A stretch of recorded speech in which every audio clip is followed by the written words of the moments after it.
போக்குவரத்து துறை அமைச்சர் சிவசங்கர் கடலூர் நீதிமன்றத்தில் ஆஜராகியுள்ளார். இதுகுறித்த கூடுதல் தகவல்களை செய்தியாளர் தேவநாதனிடம் கேட்கலாம். தேவநாதன், இந்த வழக்கின் பின்னணி என்ன, விவரிங்க.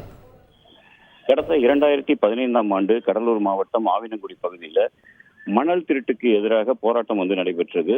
அப்போது பார்த்தோம் அப்படின்னா ஆற்றில் இந்த மணல் அதிகப்படியாக, அதாவது அந்த அனுமதிக்கப்பட்ட அளவை விட அதிக அளவில் மணல் திருட்டு நடப்பதாக கூறி அப்போதைய அரியலூர் மாவட்ட திமுக செயலராக இருந்த சிவசங்கரன் எம்எல்ஏ தலைமையில் ஏராளமானோர் போராட்டத்தில் ஈடுபட்டாங்க.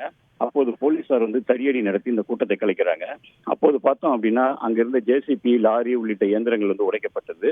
இதன் அடிப்படையில் சிவசங்கரன் மீது பொது சொத்துக்கு சேதம் விளைவித்த பிரிவின் கீழே வழக்கு பதிவு செய்யப்பட்டது. சிவசங்கரன் உள்ளிட்ட 37 பேர் இதுல இந்த வழக்குல சேர்க்கப்பட்டாங்க.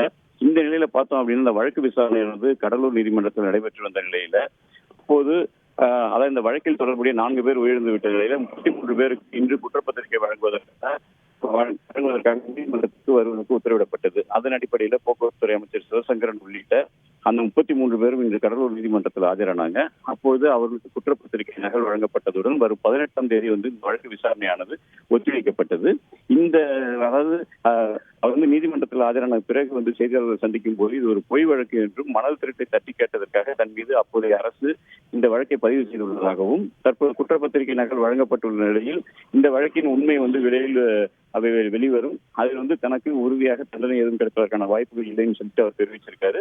மேலும் பார்த்தோம் அப்படின்னா போக்குவரத்து தொழிலாளர்கள் தற்போது வேலைநிறுத்தம் அறிவிச்சிருக்கிற நிலையில அதனை எதிர்கொள்வதற்கு தயாராக இருப்பதாகவும், எந்த நேரத்திலும் அவர்களுடன் பேச்சுவார்த்தைக்கு அரசு தயாராக இருப்பதால் அவர்கள் பேச்சுவார்த்தையில் கலந்து கொள்ள வேண்டும் என்ற ஒரு வேண்டுகோளையும் விடுத்தார்.